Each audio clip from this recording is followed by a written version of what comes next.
Herkese selamlar ve sevgiler, saygılar dikiş sınıfından. Hiç lafı uzatmadan burada büyük beden sayısını anlatmaya başlayacağım. Çünkü video girişlerim çok uzun ve sıkıcı olabiliyor. Videoyu da kısa tutmaya çalışacağım. Büyük beden sayısı 44-60 beden aralığında. Ve çok güzel bir sayı, hayranlık uyandıracak 14 model demiş, modanın zirvesinde diye hemen bir kapak fotoğrafını inceledikten sonra geçiyoruz. Gene her zamanki gibi sayfa editörünün yazısıyla karşılaşıyoruz. Diyor ki burada patronlara artık internette shopburda.com.tr'den dilediğiniz modeli kopya çıkarmaya gerek kalmadan kumaşınıza uygulayıp keyifle dikin. Bununla ilgili birçok video var YouTube'da ve Instagram'da, izleyebilirsiniz. Shopburda.com adresini yazarak internetten PDF şeklinde kalıplarınızı belli bir ücret karşılığında indirebiliyorsunuz. Çok da pahalı şeyler değil. İlk modelimizle hemen başlayalım. Şöyle bir drapeli elbise var. Sırtı V açık. İnanamıyorum, bunu gerçekten sen mi diktin? Arkadaş çevresinde bu sorunun defalarca sorulduğuna tanık olmak ister misiniz diye yapmış tanıtımını. Streç saten kumaş kullanılmış bu modelde. Düşlerin elbisesi, düşlerin kadınını arıyor. Evet, bununla kastedilen tam olarak sizsiniz demiş ve beden aralığı 44-52 arası. Geçiyoruz. Burada güzel bir pançonun dikim ve ölçülerini vermiş. 2 dikiş, püskülü bir kenar, pançonun şık görünümü, yapımın ne kadar basit olduğunu asla ele vermiyor diyor. Malzemede kumaş, yün biye, bant, iplik kumaş makası, 40 yama makası, terzi tebeşiri, mezura, toplu iğne, dikiş iğnesi ve terzi cetveli demiş. Ve 5 adet dikim aşamasıyla pançonun dikimini bizimle paylaşmış. Gayet de güzel bir panço olmuş. Şöyle görüyor musunuz? Gelelim buraya. Ben bu sayfayı çok beğendim. Yani şu aşamalarını çok beğendim. Sayfayı şöyle çevireyim. Vücut yapılarını vermiş bakın burada. Her iki sayfada da büyük beden vücut yapılarından bahsetmiş daha çok. Sayfayı şu şekilde tutarak anlatmaya çalışacağım. Ekrana sığmıyorum çünkü. A tipi vücut yapısı, H tipi vücut yapısı, O tipi, V tipi ve X tipi vücut yapılarından bahsetmiş. Açıklamasında da şunu diyor. Kilonuzun bunda hiçbir önemi yoktur. Yani kilolu olmanız sizin vücudunuza uygun, size yakışan giysiler giymeyeceğiniz anlamına gelmiyor. Bununla ilgili öneriler vermiş. Örneğin A tipi vücut yapısında güzel omuzlardan bahsetmiş. Bu tiplerde basenler omuzlardan en az %5 geniştir. Genelde güzel ince bacaklara, dar omuzlara, ince kollara ve düz bir karna sahiptirler. Dolayısıyla dikkatleri üst bedeninize çekmelisiniz. Nasıl mı? Derin yaka, açıklıkları ve çarpıcı renklerle demiş ve iki tane giyim örneği vermiş burada.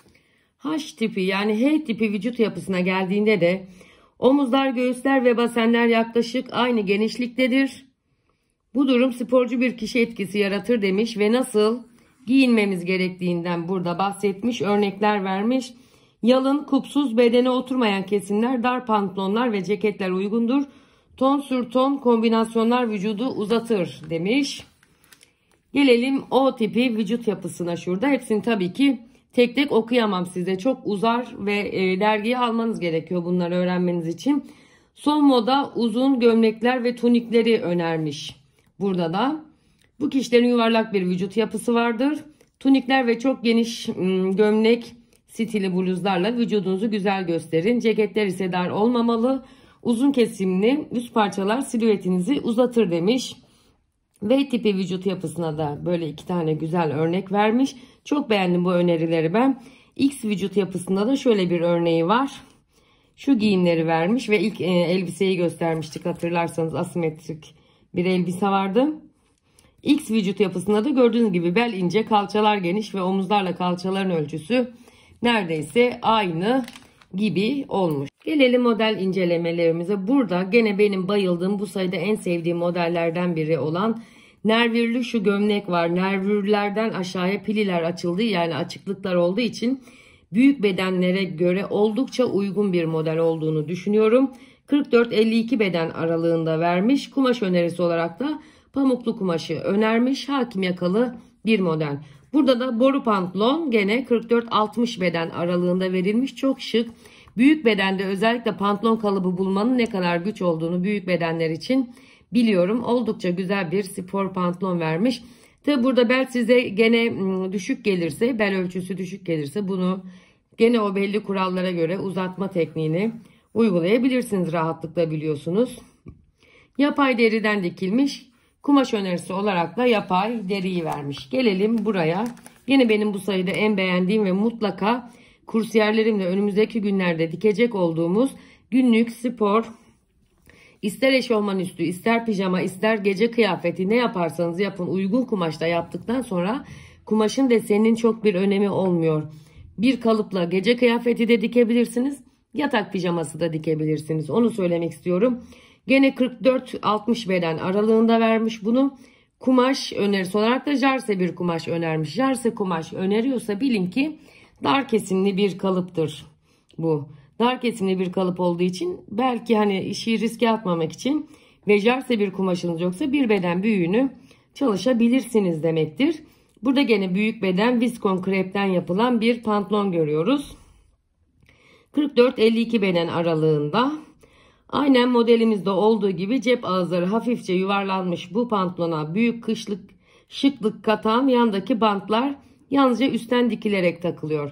Yani bant için ayrı kalıp verilmemiş demek oluyor. Buradaki sarı sayfaları hep birlikte inceleyeceğiz. Burada da trendler vermiş gene büyük şeyle ilgili. Ne demiş burada bakın. Evet, bu sayıda olmayan modeller bunlar. Bu reklam sayfasıymış. Tık geçiyoruz bunu. Evet, kapak fotoğrafında olan parçalı eteğimiz 44-60 beden arasında. Hala yazı özleyenlerden misiniz? Yaz artık gardırobunuzda diyor ve viskon krep kumaştan şu parçalı eteğin kalıbını gene sarı sayfalarda birazdan inceleyeceğiz. Geliyorum bu tarafa. Şu modellere bakalım. Hatta açalım sayfayı şöyle görebiliyorsak tek sayfada. Şu etek burada 44-52 beden aralığında verilmiş. Kumaş olarak denim kumaş, kot kumaş önerilmiş. Elbise şu degaje yakalı, yarasa kollu, yani kol takmak yok bunda. Bakın bunda da gayet basit bir model görüyoruz burada. 44-52 beden arasında verilmiş ve interlock jarse kumaş önerilmiş. Bunda da kollar böyle gene büyük bedenlerde rahatlıkla kullanılabilecek bir model kendisi. Burada da bir tuniğimiz var. Gene tesettür giyim için bütün modelleri tesettür giyime uydurabiliriz aslında. Yani şöyle bana bazen mesajlardan veya yorumlardan burada dergilerinde hiç tesettüre uygun giyim olmuyor deniyor ama inanın hepsi tesettüre uygun halde ve uygun hale getirilebiliyor hanımlar. Bunun da işte boyunu uzatabilirsiniz. Zaten bu tunik. Bunda da işte yakamız size açık geliyor. Şuradan yakayı gene eski videolarımızda da var. Yaka nasıl kapatılır? Nasıl yuvarlak yaka, V yaka yapılır? Nasıl V yaka basic yuvarlak bir yakaya, sıfır yakaya çevrilir? Anlatıyoruz. Bu modelleri de geçiyorum. Burada güzel bir süeter aslında modeli var. Bakın şöyle. Kumaş olarak peluş kumaş kullanılmış. Tabii siz kumaşa sadık kalmanızı önermekle birlikte elinizdeki kumaşları da 3 aşağı 5 yukarı yakın kumaşlardan uydurabilirsiniz. Yakası, kolları ve şuradaki kesimi çok hoş. Yelekler, yelek diye geçiyor ancak süeter olarak da bunu rahatlıkla kullanabilirsiniz. 44-52 beden aralığında. Şurada bir elbisemiz var. Güzel bir elbise tekrar. 44-52 beden aralığında ve ipek kumaştan yapılmış. Kolları lastikli çalışılmış. Bu kol çok seviliyor. Biliyorum bu kolun çok sevildiğini, çok yapıldığını. Burada gene güzel bir yaka modeli var. Dediğim gibi yaka eğer size açık gelirse bunu kapatmakta da hiçbir beis görmüyoruz. Belki bu gene bu dergiden alta yorumlar yazacaksınız ya, siz şu modeli anlatır mısınız hocam diye. O modeli anlatırken de yaka kapatmayı size anlatabiliriz. Şöyle sarı sayfaları birazdan geri dönmek üzere atlıyorum. Çünkü çok güzel sarı sayfalar var bu büyük beden dergisinde. Burada dergilerini alabileceğiniz internet adresi var. PTT'den ve bankadan ödeme yapabilirsiniz. PTT kargoyla kapıda ödeme de yapılabiliyor. Son çıktı bu da yeni. Burada dergileriyle ilgili alışveriş yapabilirsiniz. Yine en sevdiğim modeller demiş. Bakalım hemen buraya. İyi bir tasarımı belirleyen nedir? Elbette ki olabildiğince çok stil olanağı sunması diyor ve stil örnekleri verilmiş. Burada da bakın şu çok hoş, mesela şununla şu gayet şık olmuş. Burada gene dergide kaydedilecek, hiç kaybedilmeyecek, arşivlenecek bilgiler var. Geniş kalçalarda patronda yapılması gereken işlemleri anlatmış. Genişliği ekleyin, değişiklik çizgilerini çizin, boy ekleyin, değişiklikleri bu şekilde kontrol edebilirsiniz demiş. Açıklamalarını yazmış. Uzatın veya kısaltın demiş. Nasıl uzatacağımızı, nasıl kısaltacağımızı anlatmış. Uzunluğu ekleyin veya kısaltın. Geniş baldırlarda uyum nasıl olacak? Burada ne vardı? Geniş kalçalarda. Burada da geniş baldırlarda. Geniş baldırlarda nasıl uyum yapacağız? Değişiklik çizgilerinin çizimini anlatmış. Tekrar aşama aşama fazlalıkları eklemeye anlatmış. Tekrar aşama aşama. Geliyoruz, burada bir dikiş okulu açıklaması var. Buradaki şu az önce gösterdiğimiz tuniğin aşama aşama dikim aşamalarını anlatmış. Hangi patronda paftada bulacağımızı, 44-52 bedende hangi çizgilere göre çıkaracağımızı, tunik için gereken patronu pafta C'de bulacaksınız diye hiç bilmeyene anlatır gibi bütün gene aşamalarıyla dikiş okulunda bu anlatılmış. Şurada da bir alışveriş listesi vermiş bu tuniği dikmekle ilgili. Jakar kumaş 140 santim eninde, 2.30 metre uzunluğunda, yani 2.30 2,5 metreye yakın bir kumaş gidiyormuş. Ne diyorduk acemilerde özellikle? Burada 2.30 diyorsa siz mutlaka onu 2,5 alın veya 2,5 yapın ki hatayı kaldırma şansınız olsun. Yapışkan tela gerekliymiş, lastik gerekliymiş. Bunun dışında diyor not düşmüş. Patronların paftadan kağıda aktarılması için mülaj kağıdı, kurşun kalem, kağıt makası. Biliyorsunuz kağıt makası önemlidir. Kumaş kestiğimiz makaslarla kağıt kesmiyoruz. Mezura, el cetveli, cetvel, toplu iğne, terzi tebeşiri gibi kesim ve dikim malzemelerini sıralamış. Hangi parçaları keseceğimiz burada gene var. Trench coat kalıbında da anlattım. Bir ön parça yazıyorsa buradaki şu bir ön parçadır ve biz buraya kurşun kalemimle yazayım. Patronumuzda tekrar tabii ki ön diye yazacağız. 2 arka parça diyorsa patronumuzda, yani çıkardığımızda arkayı yazacağız. Şu pens işaretlerini, düz boy ipliklerini, şu büzgü işaretini, kol takma yerini, pililerin bakın burada gözüküyor mu ekrandan bilmiyorum. Katlanma yönleri var. Yani patronlarda bunu büyük büyük gösteriyor. Bu ne demek? Bu böyleyse pili bu taraftan bu tarafa katlanacak demek.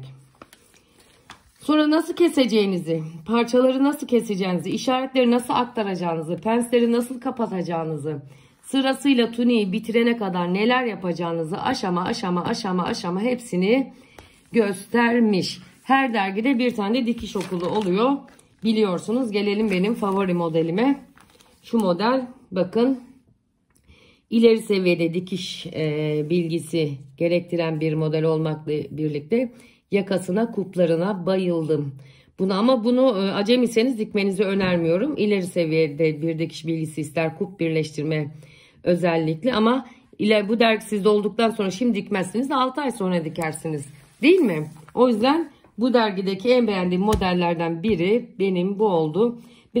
Birazdan sarı sayfalarda da şunun neden bu kadar hani çok önermediğim, yani biraz ileri seviyede dikiş bilgisi gerektiğini anlatacağım kalıp parçalarını gördüğümüzde.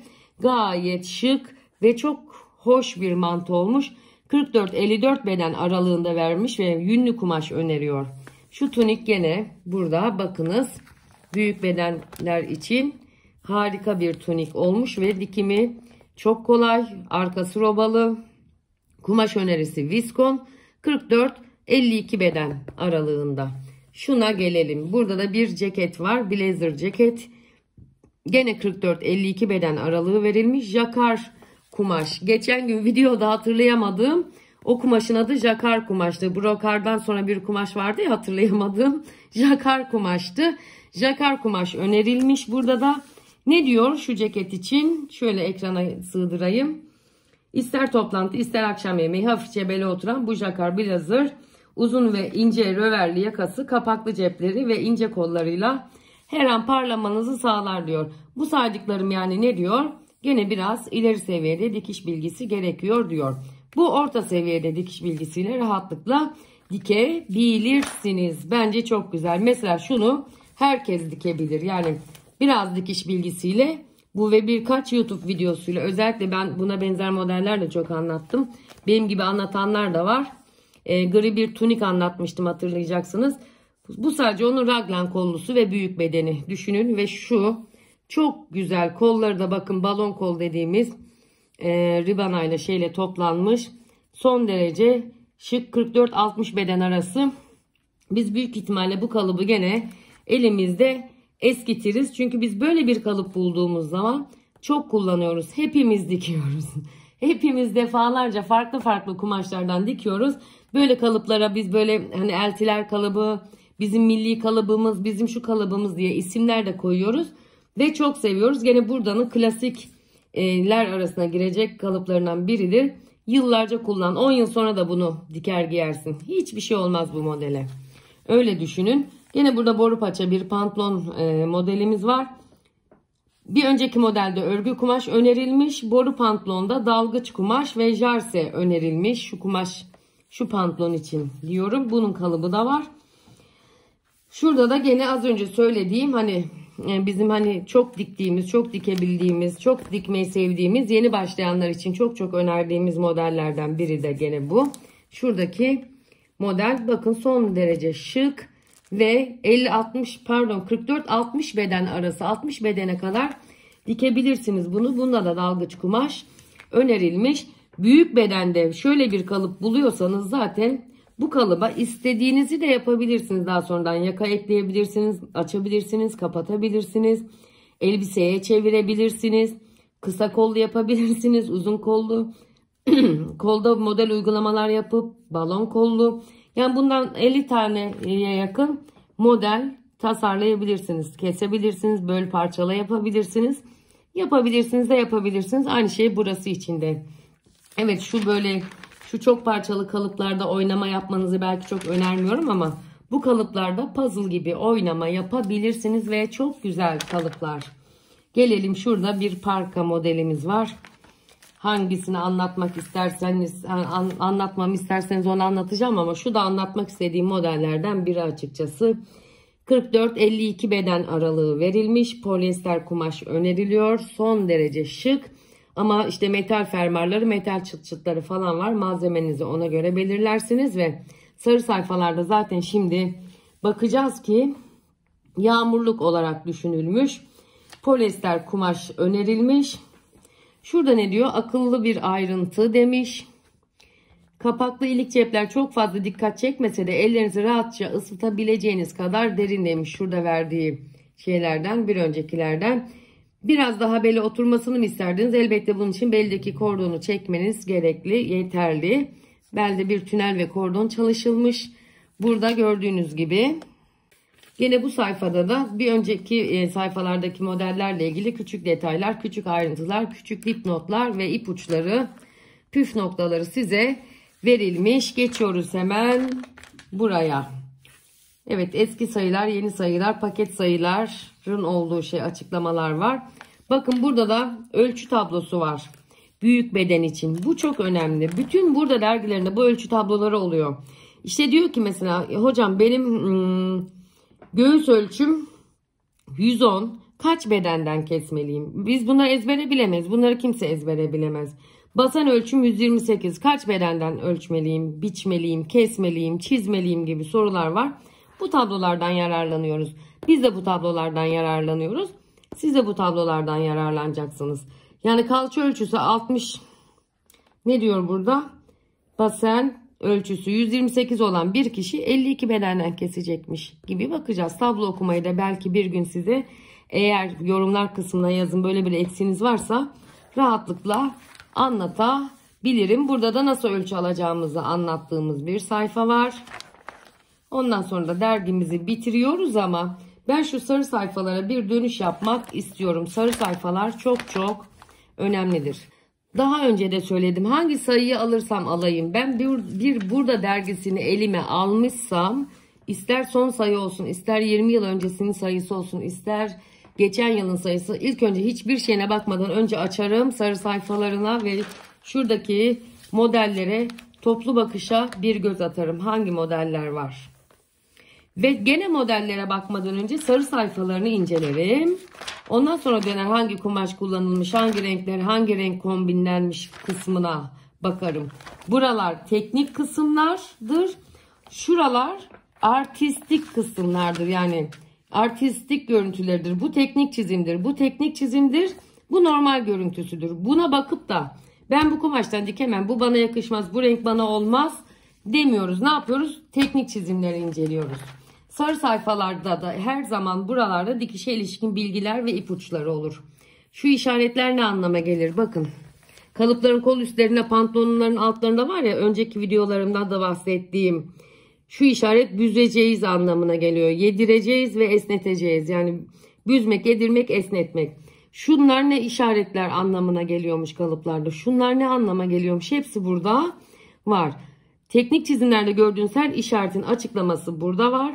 Burada da gerekli açıklamalar ve teknik terimler bulunuyor. Ansiklopedi gibi dergi. Düz iplik ne, kumaş katı ne, kumaşın tersi yüzüne, yüz yüze ne. Yani şurada bir paragraf bile başlı başına bir bilgi kaynağıdır. Şuradaki küçücük bir yazı bile sizin için önemlidir. Özellikle dikişi iyi bilmeyenler ve yeni başlayanlar için önemli sayfalardır sarı sayfalar. Modelleri oradan anlayacaksınız. Yani direkt şu modeli alıp da şu modele bakıp da, çok özür diliyorum, hep aynı modeli göstermeyin. Ben şimdi bu eteği nasıl dikeceğim diye bunun üzerine bakıp böyle ya ben bunu dikemem deyip kara kara düşünüp vazgeçmiyorsunuz. Okuyorsunuz, okuyun. Okumak en önemli şey. Dikişte de öyle. Terzilikte de öyle. Okuyun. Okumaktan hiçbir zaman vazgeçmeyin. Modellere toplu bakışımızı yaptık. Az önce de gösterdim. Gelelim şimdi her modelin numarasına göre burada patron parçaları var. Bir şey göstermek istiyorum bu patron parçalarıyla ilgili. Şu bir tane manto vardı ya, neden dikmemenizi öneriyorum diye söyledim. Şu mantoydu, hatırlayacaksınız. Neden acemiyseniz dikmemenizi önermiyorum dikmenizi. Bakın kalıp parçalarının şuradaki çokluğuna, işaretlerine ve almanız gereken, denk getirmeniz gereken çıtlara, birleştirmeniz gereken parçalara. O yüzden bu 3 noktalı olan şu mantoyu dikmeyi düşünüyorsanız ve acemiyseniz şu an değil. Ama siz çalıştıkça, basitten karmaşa gittikçe, daha kolay modelleri diktikçe, mesela şöyle anlatayım. Şöyle sevdiğim mörtler vardı burada. Nerede onlar? Hemen göstereyim. Arıyorum. Hazırlıksız. Mesela şu 3 parçalı kazağı dikmekle, bu parçaları birleştirmekle, bu parçaları kumaşa yerleştirmekle ve penye kumaşlarda yerleştirmekle bu elbette ki aynı şey değildir. Penye dikmekle kumaş dikmek ayrıdır. Penyede yapacağınız, dikkat edeceğiniz şeyler farklıdır. 2 ipliklerde, 3 ipliklerde. Yünlü kumaşlarda farklıdır. Jarselerde farklıdır. Hepsinde farklıdır. Bütün kumaş önerilerini ve dikiş aşamalarını, her şeyi okuduktan sonra dergi anlatmıyor mu? Anlatıyor. Kumaşa nasıl yerleştireceğinizi de anlatıyor. Nasıl cep yapacağınızı da anlatıyor. Bunları da. Ama bunu siz tecrübe sahibi olmadan bu işe kalkışmayın. Dikişten soğumanızı istemiyorum. Kalıptan soğumanızı istemiyorum. O yüzden basitten karmaşa, kolay modellerden zor modellere doğru gideceğiz dikiş dikerken demektir. Hanımlar, şimdi yorumlar kısmına sizi bekliyorum. Dergimizi anlatmamız bu kadar. Bunların içinden hangi modelin ayrıntılı olarak anlatmamızı isterseniz anlatacağız. Ayrıca ne yapacağız? Kasım sayısı elime geçer geçmez Kasım sayısını ve söz verdiğim gibi burada çocuk sayısını sizlere anlatacağım. Bir tek Ekim sayısını anlatamadım. Onu da anlatacağım inşallah.